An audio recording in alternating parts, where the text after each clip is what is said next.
Welcome to another edition of 12 albums of Atlas that is hard to say. I am Brian, your host, and this week we've got, I guess it's not a week, this week, we've got crooners, my personal favorite genre of Christmas albums.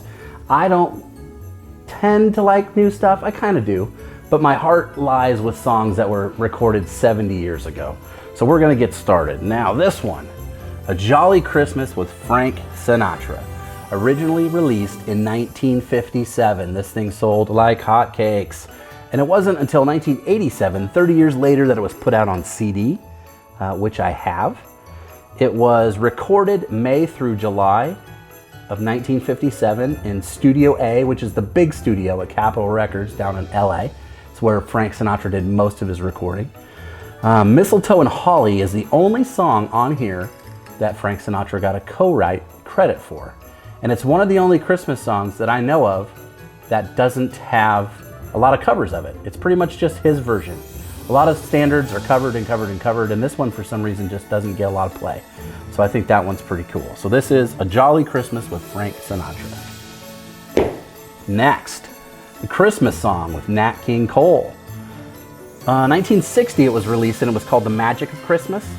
And it sold really well, and then the next year they're like, hey, you know what? Let's just change the name of the album and people will probably buy it again. And that's what they did. So in 1961 it was called The Christmas Song. Pretty nice, huh? It was the best-selling Christmas album of the entire decade of the 60s. Sold 6 million albums, which is probably why I got mine for $2 at Homer's. It was recorded the best time of the year. This is when I start celebrating Christmas, July 5th through the 7th.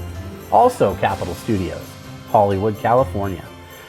In this album, there are songs recorded in English, German, and Latin, and it is number 38 of, like, I think the top 250 albums of all time or something like that. I found it on a list somewhere. So this one, if you know Nat King Cole's singing style, he's very enunciated and pronounces everything perfectly, and his German is pretty cool. So check this one out if you can. And last but not least, it's the king, Bing Crosby. Not a good person probably in life, but makes really good Christmas songs. This is a reprint of a 1945 album. That was the first time he had this song out, White Christmas. 50 million copies sold. That's a lot, 50 million. So this was like the biggest Christmas album sell of all time, I think, until maybe Mariah Carey. But he had that record for like 60 years almost. It was 36 weeks at #1, so that's more than half a year. That's crazy. And it was first on CD, compact disc for you youngins, 1986. There's also a movie called White Christmas, written by Irving Berlin, who also wrote the song. And that's kind of the whole reason for the album to really be anywhere, was to showcase Bing Crosby's crooning songs post-World War II. So that's what we've got for this edition. Make sure you check out the Spotify playlist links right here. You can check out all these albums on your own time. Give us a shout down in the comments. Let us know what you like or don't like. If you love crooners, I almost stuck in Harry Connick Jr. He's one I really enjoy.